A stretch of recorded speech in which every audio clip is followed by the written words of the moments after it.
possível que em algum momento, para você, um momento da sua vida, você tenha sentido alguma dificuldade para se aproximar de Jesus. É possível que muitas pessoas enfrentem esta dificuldade por dois motivos.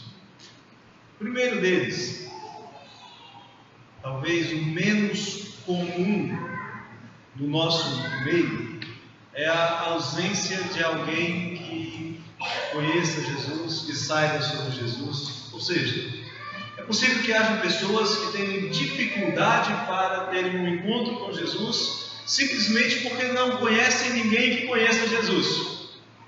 Talvez seja comum no meio da floresta, na África, na Ásia, talvez os países árabes, provavelmente. Mas é possível também que algumas pessoas sintam dificuldade para se aproximar de Jesus por causa daqueles que dizem conhecer a Jesus. Isso é mais grave. Isso talvez aconteça no nosso contexto. Isso talvez aconteça no nosso meio. Pessoas que têm dificuldade para entender e se aproximar de Jesus por nossa causa. Por causa da igreja. E a Bíblia nos traz um exemplo de um homem que sentia dificuldade para falar com Jesus. Não porque ele não conhecesse a Jesus, nunca tivesse visto a Jesus, porque já tinha visto. Não porque ele não soubesse o que Jesus fazia, porque ele sabia o que Jesus fazia. Não porque ele não soubesse o que Jesus era capaz de fazer, porque ele sabia também. Não porque Jesus morasse longe, porque morava na mesma cidade. E não era uma cidade como São Paulo, que você pode passar 50 anos em São Paulo e não conhecer 5% da população. Morava numa cidadezinha de 5.000 habitantes, onde Jesus morava. E ainda assim, sentia uma enorme dificuldade para ir ao encontro de Jesus. Isso está relatado na Bíblia. E uma das características mais impressionantes dos relatos da Bíblia, que ajudam a comprovar a sua veracidade, é que esses relatos que nós temos aí, eles estão muito bem ambientados. Os locais que os autores dizem onde as coisas aconteceram realmente existiram, não são locais mitológicos. Não foi em nenhuma Atlântida. Não são locais idealizados e utópicos. As pessoas, mesmo aquelas cujos nomes não são registrados, são tão bem identificados e são tão humanos como cada um de nós. Se a gente não sabe os seus nomes, por exemplo, a gente sabe o papel social que desempenharam. Se a gente conhece um pouquinho da cultura da época, a gente sabe que aquilo que é dito deles, de fato, corresponde às coisas que aconteciam. O Novo Testamento não contém histórias, mas é um relato histórico e teológico das coisas que aconteceram. E Lucas é um dos que registram as coisas que aconteceram. Ele diz que só registra depois de acurada investigação dos fatos.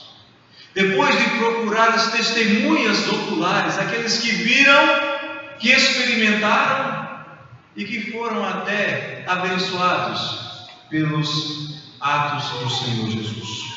E Lucas faz isso porque ele não queria de maneira nenhuma correr o risco de escrever alguma coisa e logo depois aparecer o inimigo do Evangelho dizendo: olha, mas isso não foi bem assim, eu estava lá. Não, Lucas faz uma pesquisa, procura testemunhas que diz: isto aconteceu assim e ninguém poderia contraditar. E Lucas fala de uma pequena vila, mas pequena mesmo, chamada Cafarnaum. A cidade de Cafarnaum está intimamente relacionada com o ministério de Jesus, porque foi em Cafarnaum que Jesus fixou a sua base ministerial. Logo depois que João Batista foi preso, Jesus foi para Cafarnaum. Foi morar em Cafarnaum. Em 1968 foi descoberta uma sinagoga no local que seria Cafarnaum. Uma sinagoga enorme, aproximadamente 450 metros quadrados, para uma vila de 5.000 habitantes apenas. Vocês imaginem um tempo de 18 por 25 para uma vila de 5.000 pessoas. Era um grande prédio, era o maior prédio da vila, uma vilazinha nas margens do Mar da Galileia, perto da foz do Rio Jordão, entre duas cidades que foram duramente repreendidas pelo Senhor Jesus, porque viram os inúmeros milagres dele e ainda assim não creram, cidades de Betsaida e de Corazim. E a grande importância desta pequena vila está no fato de que ela ficava na beira da estrada que ligava o Egito, a Síria e ao Líbano. Era uma cidade que ficava na beira de uma estrada que passava por toda a Cesareia e que ficava na fronteira entre os territórios de Filipe e de Herodes Antipas. Havia uma coletoria ali. Era uma cidade muito bem posicionada, estrategicamente posicionada, e Jesus escolhe aquela cidade para estabelecer o seu ministério. E ali ele recruta pelo menos um dos seus discípulos, chamado Levi, que trabalhava na coletoria. Aquela cidade tinha também uma guarnição romana. E era uma coisa pequenininha, era mais ou menos, se a gente tivesse que comparar com o que nós conhecemos, talvez fosse como Carne de Sol, para quem vai ali para Marabá, uma vilazinha perdida no meio do nada. Mas era importante por sua localização estratégica, sua movimentação econômica, e certamente o tamanho da sinagoga fazia com que muitos escribas e fariseus quisessem ir para Cafarnaum, quando a maioria não queria ir para Galileia. Galileia só tinha pequenas vilas desprezadas, mas Cafarnaum tinha uma grande sinagoga. E alguns então queriam pastorear a grande igreja de Cafarnaum. É possível também que enquanto Jesus ministrava ali, ele fosse observado muito de perto pelos romanos. E é possível que mais tarde, quando Jesus é julgado, relatórios que partilham de Cafarnaum servissem de base para o julgamento, tanto de Pilatos quanto de Herodes, dizendo que não encontram nele nada com o que condenar. Era corrente em Cafarnaum os milagres que Jesus fazia. E além de Cafarnaum, um homem que conhecia os milagres de Jesus precisa de Jesus. Ele vai procurar os anciãos dos judeus, vai pedir aos anciãos dos judeus que intercedam por um servo seu que se encontra muito doente, quase à morte. Mas a questão é por que esse homem, numa cidade tão pequena, sabendo tanto sobre Jesus, por que ele não vai diretamente até Jesus? Temos algumas explicações possíveis. Primeiro, havia uma série de escrúpulos religiosos dos judeus. Os judeus não se relacionavam com os gentios. Este homem que tinha um servo doente era um patrocinador da religião, foi ele quem construiu aquela gigantesca sinagoga. Mas não era um deles, não era um judeu. E provavelmente não tinha a intenção de se tornar um prosélito judeu. Mas quando ele vai, por intermédio de emissários, até os religiosos judeus, os religiosos consideram que aquela pode ser uma ocasião excelente para mostrar perante o potentado estrangeiro influência. Uma grande ocasião para estreitar laços políticos com o comandante da guarnição romana.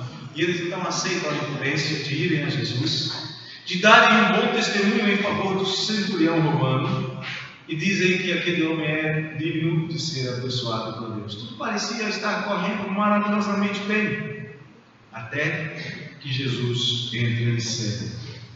Então nós vamos aprender algumas coisas sobre amizade com o Evangelho, sobre o valor das obras religiosas e como o Senhor julga todas estas coisas. Mas antes de prosseguirmos, antes de analisarmos o texto, nós precisamos olhar para um pequeno problema que é chamado de problema sinótico. Além de Lucas, Mateus também registra esse acontecimento. Mateus também registra esse episódio.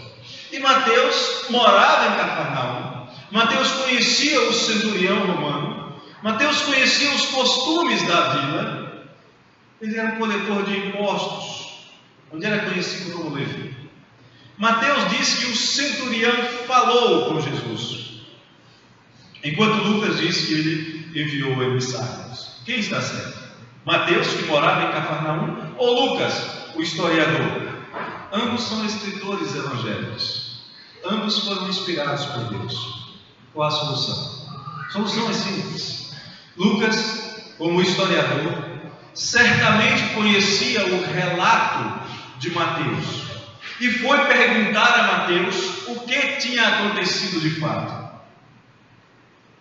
E Mateus completa o seu relato, agora verbal, para Lucas, e é explicado a Lucas que a fala de Jesus com o centurião foi sempre por meio de intermediários.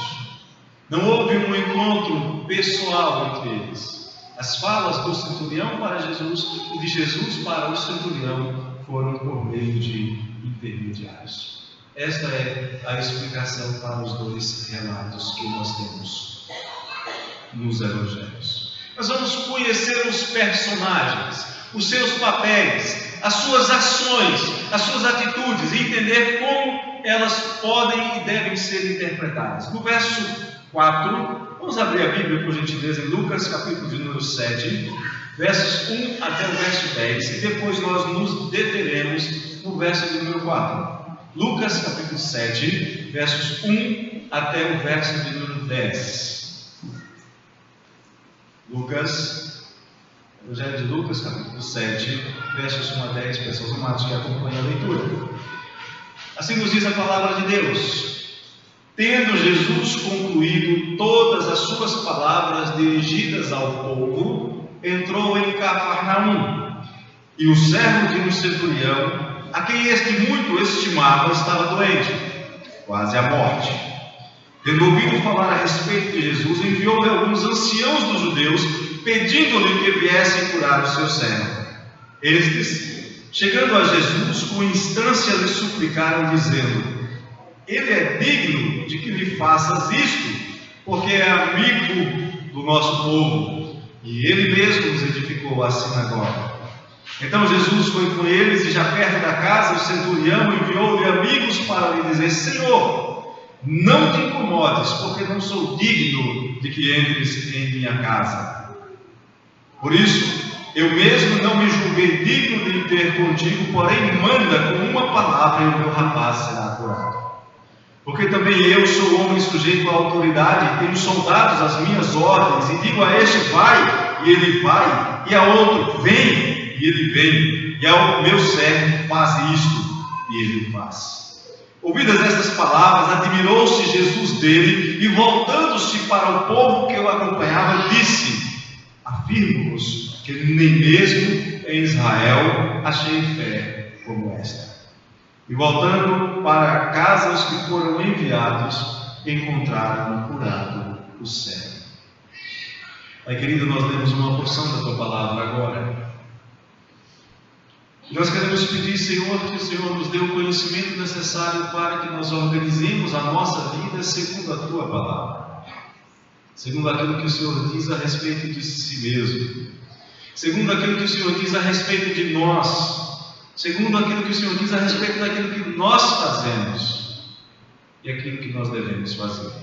Te louvamos, ó Deus, porque o Senhor colocou no coração de Mateus e no coração de Lucas a inclinação para nos trazerem esse magnífico relato a respeito do nosso amado Senhor Jesus. Muito obrigado, a Deus. Te louvamos e pedimos: fala conosco, fala ao nosso coração, assim como o Senhor falou ao coração daqueles que estavam presentes e falou ao coração daqueles que centurião. Fala conosco, em nome de Jesus. Amém. Verso de número 4 nos fala de um estranho tipo de intercessores.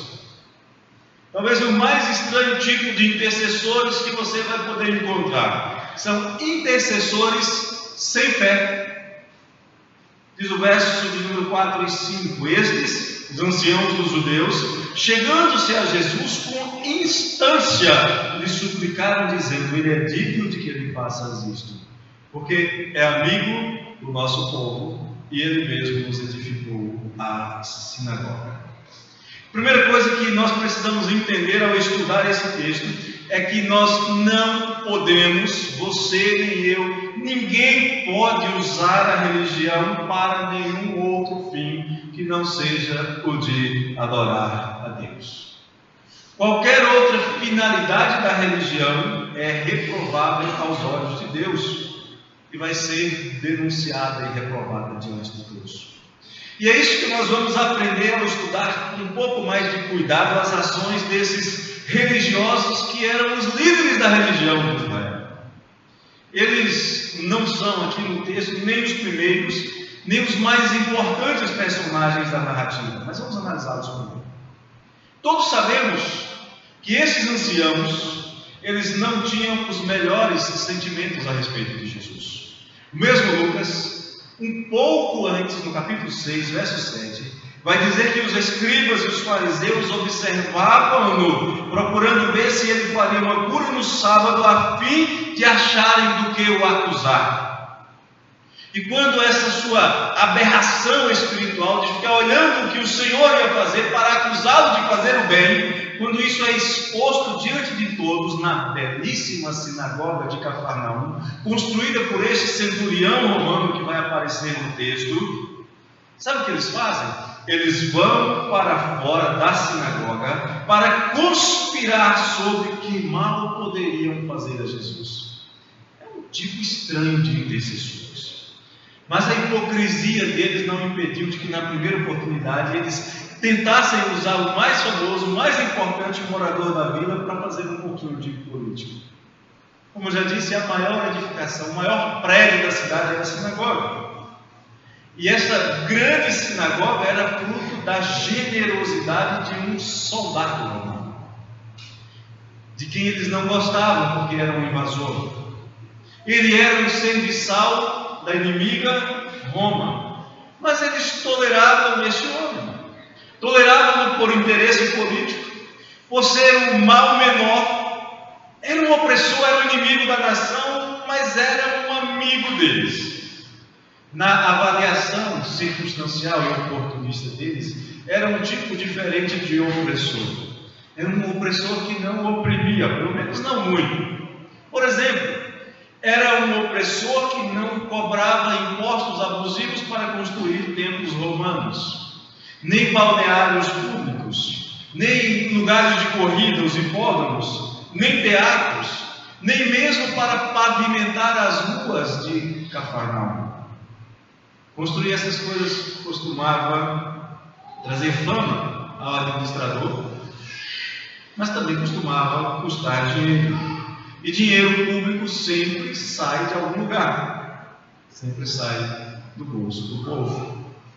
Esse centurião, para aqueles judeus, poderia ser considerado tolerável, talvez até um tipo de amigo, mas nunca seria considerado como um dos seus. Ele diz, os anciãos dizem, ele é amigo do nosso povo, ele não diz ele é um dos nossos, a menos que se tornasse um prosélito, como os escribas e fariseus costumavam fazer. Os escribas e fariseus gostavam de rodear mar e terra para fazer um prosélito, e depois disso o tornavam filho do inferno 2 vezes mais do que eles mesmos. Parece que esse centurião não era um prosélito. E este invasor tinha uma necessidade, e essa necessidade chega até eles, e eles então acharam que este invasor merecia algum esforço da parte deles.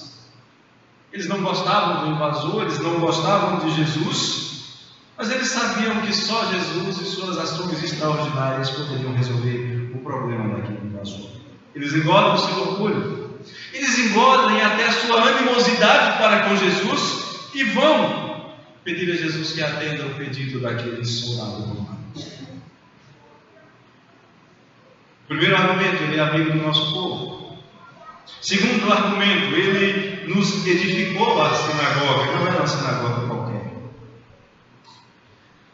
Os arqueólogos encontraram pedras das paredes dessa sinagoga que chegavam a ter 4 metros de espessura. Não era um prédiozinho qualquer. O que os anciãos dos judeus foram dizer a Jesus é o seguinte: olha, ele não é dos nossos, ele não é judeu, mas ele fez uma boa ação para a religião, ele contribuiu para a construção da nossa sinagoga, ele merece alguma forma de retribuição. Lembra, Jesus, que é nessa sinagoga que o Senhor ensina, o Senhor mesmo a usa.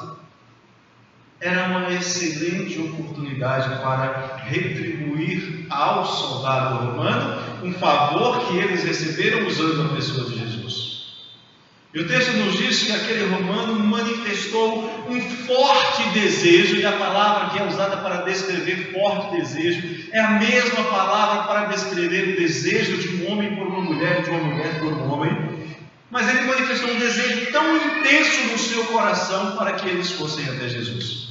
E eles vão, e eles insistentemente pedem que Jesus atenda ao romano.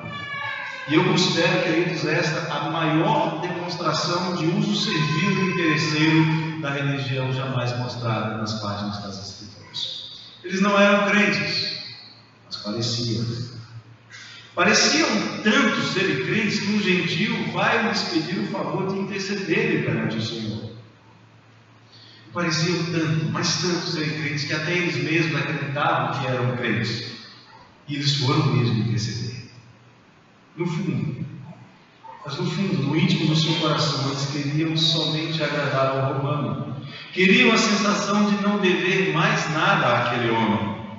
Queriam agradar ao homem que lhes tinha agradado. Queriam devolver o favor recebido e, quem sabe, mais à frente receberem novos favores. Apesar de insistentemente pedirem, ali não havia oração nem adoração. Não havia oração porque não havia dependência, havia apenas interesse. Não havia adoração porque não havia fé. Não havia gratidão, não havia obediência, não havia rendição diante da graça de Deus. Ali só havia interesse. Isso não era suficiente para qualificá-los como adoradores.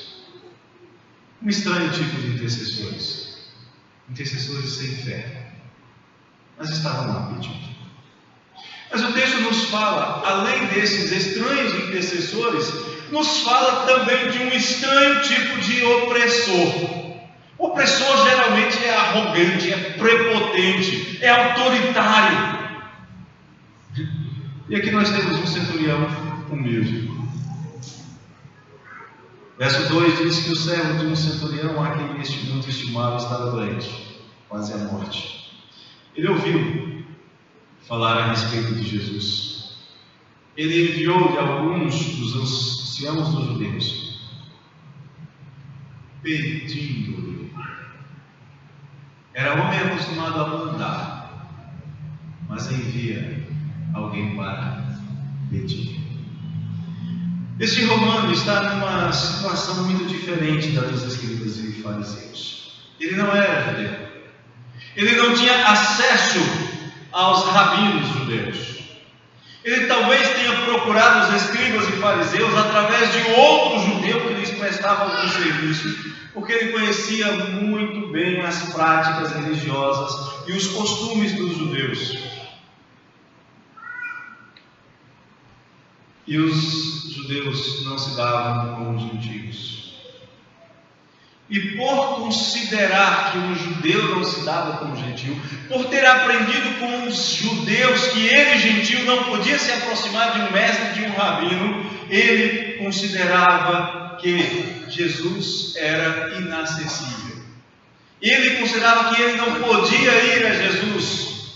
Ele não sabia que Jesus veio para buscar justamente o que estava perdido.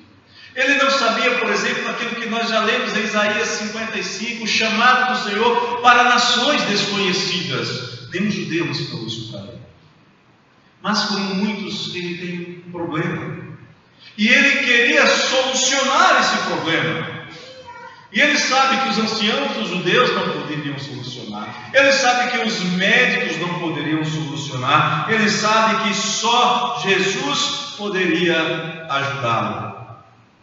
Ele era um daqueles que normalmente a igreja chama do mundo. É um mundano.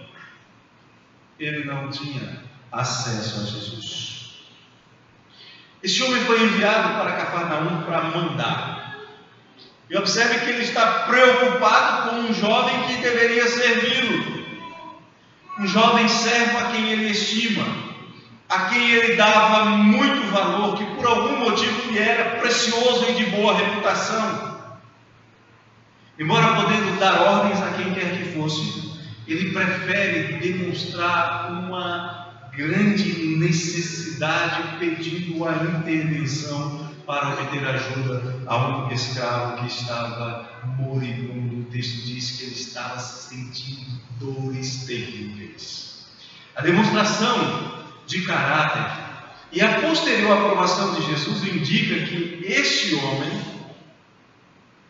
embora levando em consideração os costumes dos judeus, sabia muito bem quem eram os líderes judeus a quem ele procurava. Mas ele queria que a sua causa chegasse ao mestre.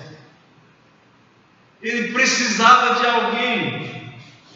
Ele sabia muito sobre Jesus. Talvez ele tivesse mais informações sobre Jesus do que muitos de nós temos. Talvez ele já o tivesse visto passar de sua janela. Talvez ele já tivesse observado a multidão inquieta andando de um lado para outro, atravessando aquela pequena vila, levantando poeira para ir ao encontro de Jesus, e se enchia de curiosidade, mas ele próprio ainda não tinha ido ao encontro de Jesus. E de uma coisa ele tinha certeza, como eu também tenho, e como você também deve ter: se havia alguém capaz de fazer alguma coisa pelo seu servo, esse era Jesus. Somente Jesus. Ele sabia disso. Ele sabia que precisava de Jesus. Ele compreendia que só Jesus poderia resolver o problema que lhe angustiava a alma. Só Jesus e mais ninguém. Era um homem acostumado a mandar, acostumado a ser autossuficiente, mas por causa da sua necessidade, ele vai expor o desejo do seu coração a um grupo de religiosos que ele sabia que no máximo o toleravam, porque ele já fizera algo pela sua religião. E ele respeitava Jesus. Ele sabia que Jesus era um rabino. Ele respeitava os estranhos costumes daquele povo estranho no meio do qual ele residia.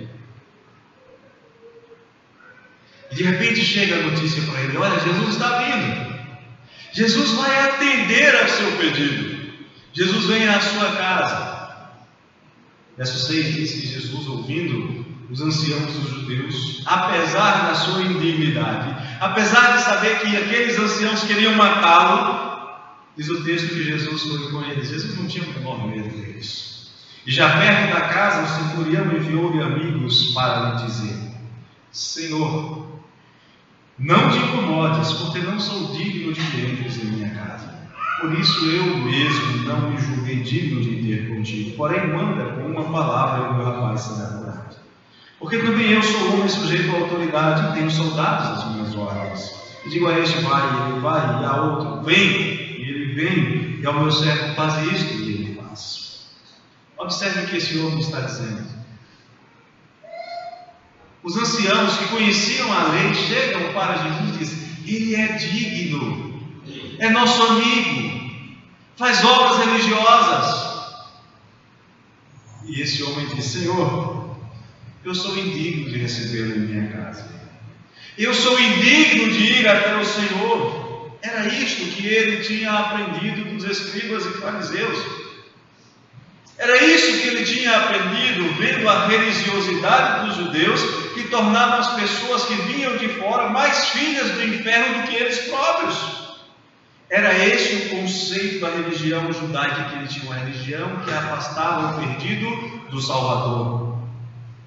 Ele tinha ouvido que nenhum judeu minimamente escrupuloso entraria na casa de um romano, porque isso iria deixá-lo cerimonialmente impuro. Um rabino, então, entrar na casa de um romano era um absurdo. E aquele homem entendeu que bastava a vontade de Jesus para curar o seu servo. Não precisava de remédio, não precisava de sortilégio algum, bastava que Jesus quisesse. E ele não queria que Jesus se colocasse numa situação constrangedora entrando na casa de um romano, porque os fariseus e escribas buscavam alguma coisa para acusar Jesus. Ele conhecia bem os costumes dos romanos, os costumes dos judeus, e ele conhecia bem o que Jesus podia fazer. Deixa eu abrir um parênteses aqui, para ilustrar como é que muitas vezes os costumes religiosos podem afastar as pessoas do Evangelho do Senhor Jesus. O Senhor, presbítero há mais de 30 anos, contou-me que ele chegou ao Pará mais de 30 anos atrás. Foi morar em uma fazenda.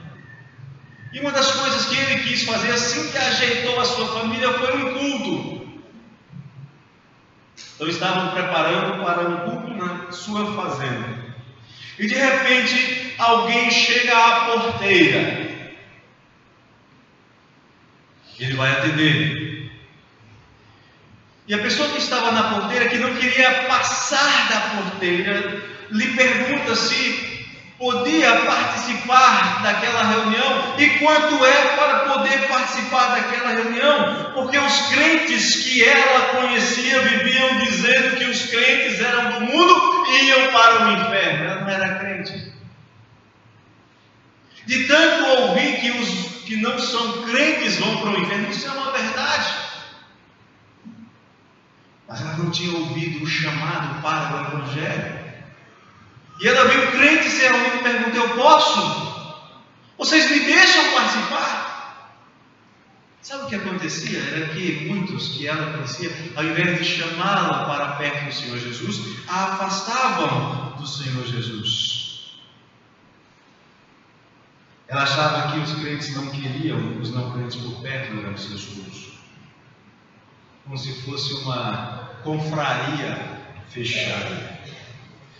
Que preconceitos os não crentes, os não iniciados na vida cristã estão aprendendo sobre nós cristãos com aquilo que a gente faz e fala? E talvez até pior, que pós-conceitos eles têm depois de ver os males de que os cristãos são capazes de praticar, especialmente uns aos outros? Quantos males nós não queremos ou somos incapazes de evitar? Aquele homem, ele não se aproxima de Jesus por causa de preconceitos religiosos que lhe foram enfiados na cabeça por causa dos próprios religiosos que deveriam chamar pecadores ao arrependimento. Ele não vai até Jesus por causa disso. E o resultado deste evento, onde nós temos intercessores sem fé, onde nós temos um opressor humilde, é que Jesus atende, mas atende aquele que tem fé, a fé que não é encontrada naqueles intercessores. Verso 9 e 10 diz assim: ouvidas estas palavras, admirou-se Jesus dele e voltando-se para o povo que o acompanhava, disse: afirmo-vos que nem mesmo em Israel achei fé como esta. E voltando para casa, os que foram enviados encontraram curado o cego. O que a gente precisa entender é que o Senhor de fato atende a oração feita com fé. Porque quem ora, ora acreditando que Deus atende aqueles que dele creem. Isso está escrito, por exemplo, em Hebreus 11:6. Sem fé é impossível agradar a Deus, porque é necessário que aquele que se aproxima de Deus creia, não apenas que Ele existe, mas que recompensa os que o buscam. E é justamente por causa da fé que Jesus atende o pedido do centurião. Mas não é exatamente como todos estavam esperando. Jesus resolve atendê-lo e surpreende os judeus não por atendê-lo, mas ao mostrar a condição que ele próprio estabeleceu para atender aquele pedido. Ele encontrou no centurião, no gentio, no pagão, no opressor, no romano, no mundano, ele encontrou uma fé que não existia naqueles que intercediam por ele. O Senhor não deixa de atender às expectativas da fé que confia em seu poder e em seu amor. Nós conhecemos os anciãos dos judeus.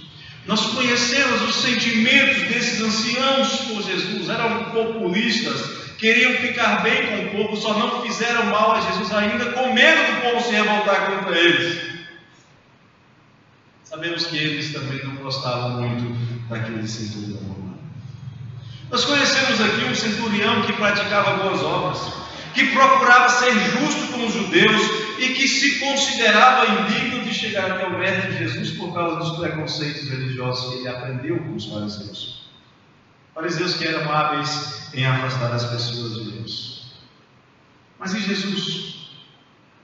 Como é que Jesus se mostra nesse texto, nessa história?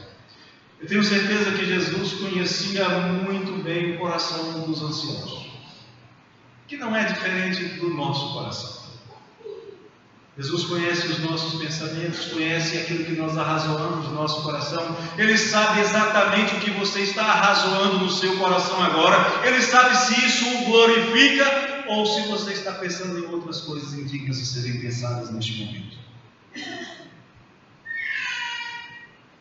Jesus também conhecia o coração daquele que eu poderia chamar de romano, mas eu prefiro chamar de humano. Não há coração que Jesus não conheça. Conhecia todos em Cafarnaum, conhece todos aqui e agora. E assim como Jesus conhecia o coração daqueles homens, conhece o nosso coração, e Jesus então resolve atender a necessidade daquele homem ansioso por causa do seu servo.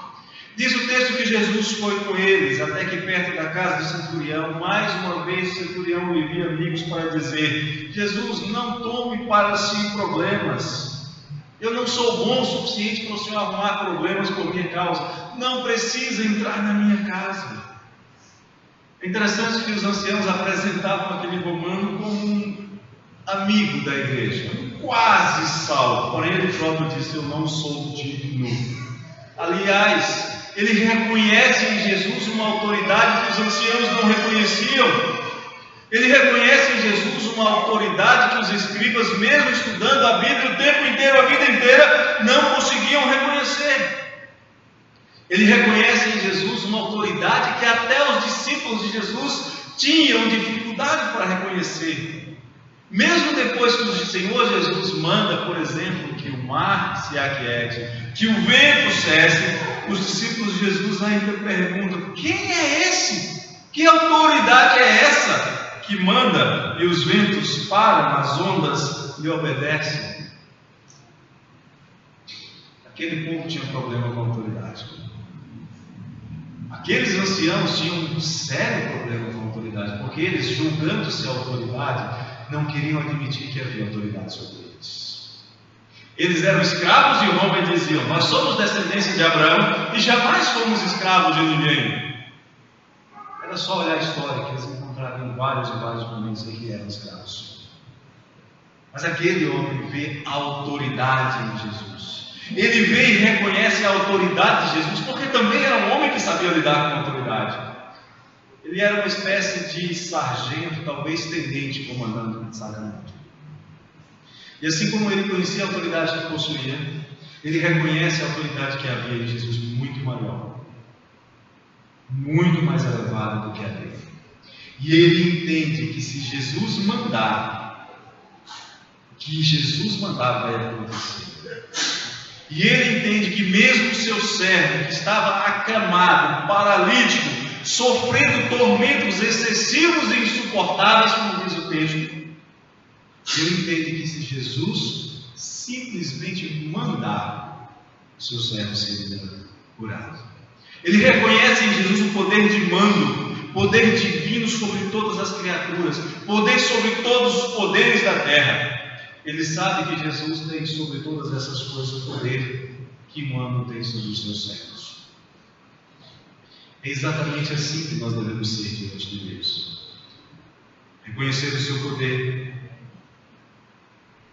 obedecê-lo, indo e vindo conforme os mandados da sua palavra, atendê-lo de acordo com as disposições da sua providência, e viver confiante de que, obedecendo a Ele, nós teremos sempre os melhores resultados.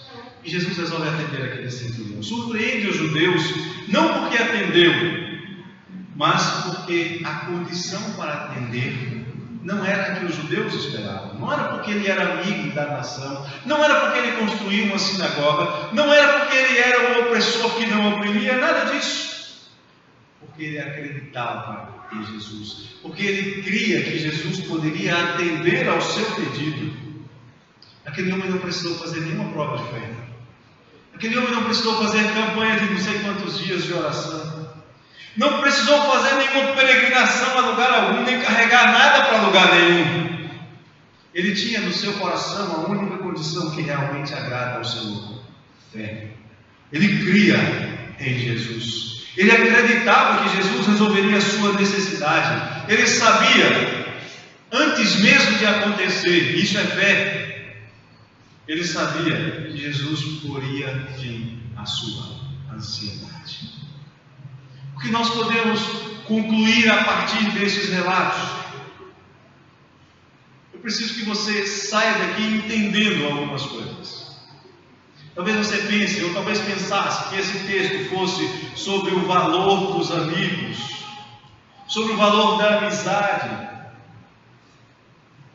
O fato é que o centurião tinha grande consideração pelo seu servo, tinha grande apreço pelo seu servo, estimava muito a esse seu servo.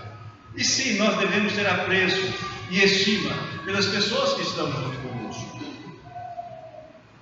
Aquele homem chegou ao ponto de submeter-se a uma humilhação pública pelo apreço que tinha por alguém que lhe era inferior socialmente. Talvez você também considerasse que esse texto fala sobre o valor da intercessão pelos enfermos, pelos amigos. De fato, aqui nós temos um grupo de pessoas que vai interceder por alguém que está doente, que vai pedir a Jesus que abençoe alguém que precisava de uma bênção. E eu não tenho dúvida que nós devemos sim orar uns pelos outros, orar pelos enfermos. Isso está certo. Mas não é disso que o texto está falando. Para mim, esse texto fala sobre o propósito de Jesus em ensinar que a religiosidade vazia, que não está no coração, a religiosidade de mera aparência dos fariseus e dos escribas, para mostrar que isso não tem valor algum diante de Deus. Esse texto está aqui para salientar que a vida de Jesus foi para abençoar aqueles que tenham fé independente da sua nacionalidade, mas que não podem ficar longe de Jesus, não podem crer em outra coisa que não seja o Senhor Jesus. Talvez aqueles homens, aqueles anciãos do povo, pudessem ir até Jesus pensando: olha, Jesus sempre nos dá respostas duras, Jesus sempre nos repreende por causa das nossas ações, mas agora nós vamos interceder por outra pessoa. Quem sabe Jesus comece agora a nos dar um pouco mais de consideração. Quem sabe Jesus olhe para nós com bons olhos. Quem sabe Jesus encontre em nós algo de bom. Jesus não se importava com a hipocrisia de seus corações. Talvez aqueles homens pensassem que Jesus passasse a considerá-los como digno de consideração, porque estava apresentando para ele um potentado, um político poderoso, como se Jesus se importasse com os poderosos deste mundo. Mas o fato é que Jesus queria lhes ensinar que de si mesmos eles não tinham dignidade alguma. E a atitude deles diante de Jesus deveria ser a mesma do centurião, de humildade. A atitude correta deles diante de Jesus deveria ser a de confissão de pecados. A confissão dos pecados que eles carregavam no coração, o desejo de fazerem mal a Jesus, as intrigas que eles teciam, as armadilhas que montavam. O que eles tinham que fazer é deixar de fazer o mal e passar a fazer o bem, como nós vemos em Isaías 1, 16, 17, também Isaías 55. Aqueles homens se achavam senhores da religião e Jesus lhes disse que eles tinham menos fé do que um desprezado gentil. O que eles precisavam aprender é o que nós também precisamos aprender. Nós somos abençoados pelo Senhor. Nós somos salvos pela graça do Senhor, porque Ele se compadeceu de nós, porque o Senhor aplicou em nós a justiça de Cristo, porque Ele nos capacita a viver em novidade de vida, porque Ele fez de nós seus filhos quando antes éramos seus inimigos. E isso não é por causa das nossas obras religiosas, mas porque Ele colocou em nosso coração santas disposições, porque Ele nos deu um novo coração, e o nosso coração foi capaz de amá-lo, porque Ele derramou o seu amor por nós. Ninguém vai ser recebido pelo Senhor por causa de obras que venham a fazer. Os religiosos judeus não foram. O romano também não foi. Isso nunca aconteceu. Isso jamais vai acontecer. Por mais justas que você considere as suas obras, elas não vão passar daquilo que Isaías chama de oferendas cobertas com trapos do imundo. Mas o que fazer então? Deixa eu explicar isso de maneira ainda mais clara. Enquanto você olhar para aquele que você chama de mundano e o condenar, você está se esquecendo de quem você é. Você está se esquecendo que você também é totalmente incapaz de produzir algum bem que traga sobre a sua vida o favor de Deus. Você é incapaz de produzir algo que obrigue Deus a sentir-se inclinado a agir favoravelmente para você. Enquanto você olha para o pecador e o condena, você está se colocando no lugar de Deus, está julgando o servo alheio. Isso é uma usurpação de algo que só a Deus pertence. Mas pior ainda, você está julgando alguém não segundo a regra nem da justiça e nem da graça de Deus, mas do seu próprio pecado. Como diz Marcos no capítulo 4, verso 24. Sabe o que acontece quando você faz isso? Você faz exatamente o que Davi fez. Quando Natan chegou a Davi e disse: Davi, alguém tomou a cordeirinha de um pobre e usufruiu dela, e fez um churrasco com ela, deixou o pobre sem nada enquanto tinha muito. Davi diz assim, segundo Samuel 12:5: o furor de Davi se acendeu sobremaneira contra aquele homem, e ele disse a Natan: tão certo como vive o Senhor, o homem que fez isso deve ser morto. Natan então disse: tu és homem. Quando você condena o outro, condena-se a si mesmo. Dizendo isso de outra maneira, como disse o centurião, nós somos indignos de qualquer favor da parte de Jesus.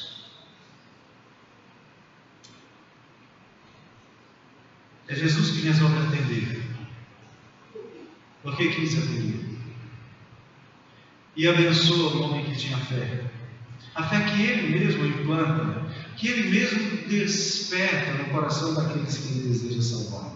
Em Atos 3,16 é dito que a fé vem em nome de Jesus, e é Jesus quem fortalece. A fé vem por meio de Jesus, e assim como Jesus deu saúde a um homem doente, em Atos 3, aqui também em Lucas 7, é esse mesmo Jesus que dá saúde ao homem doente.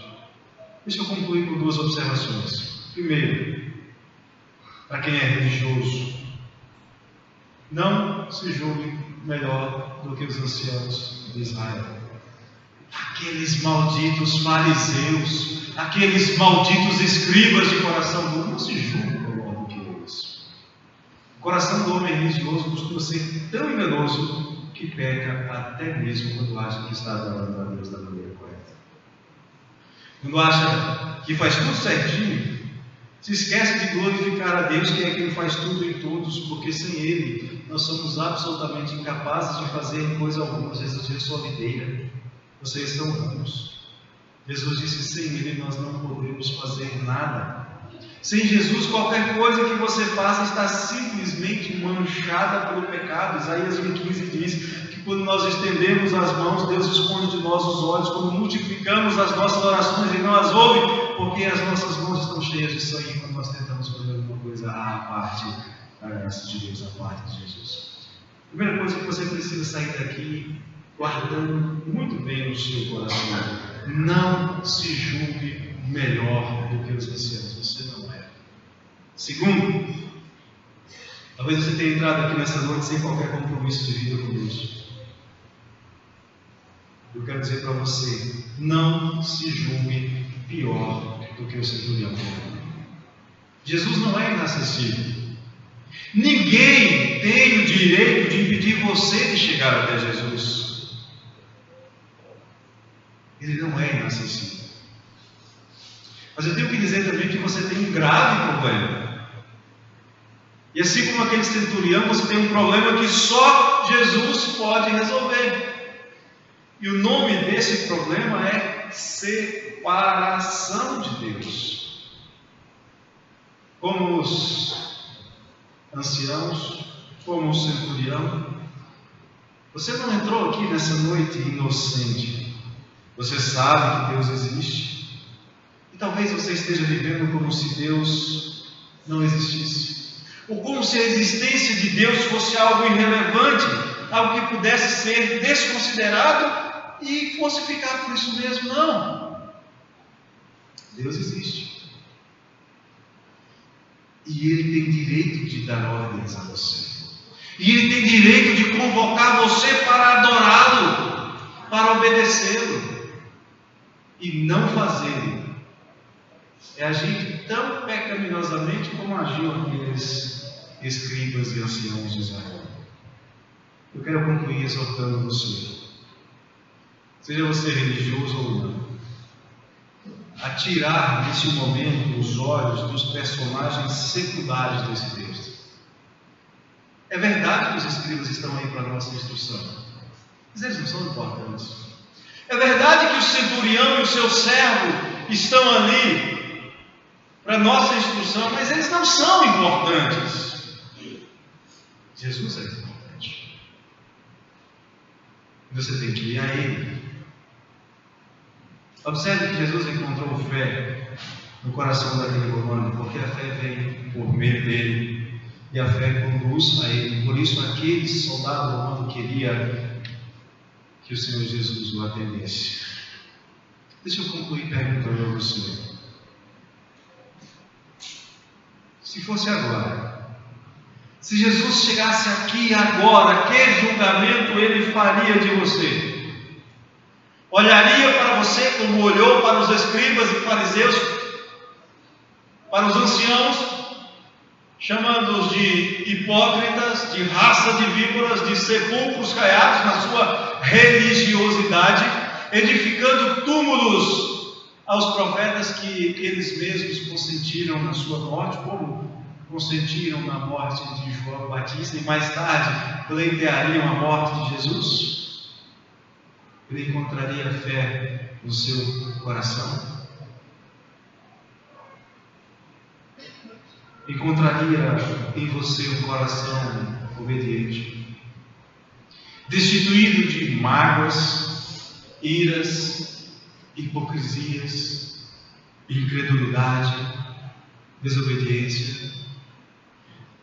Se o veredicto do Senhor Jesus tivesse que ser dado aqui e agora sobre a sua vida, se o seu destino eterno tivesse que ser decidido agora pelo que você tem no seu coração, religioso ou não, quais palavras você ouviria do Senhor Jesus?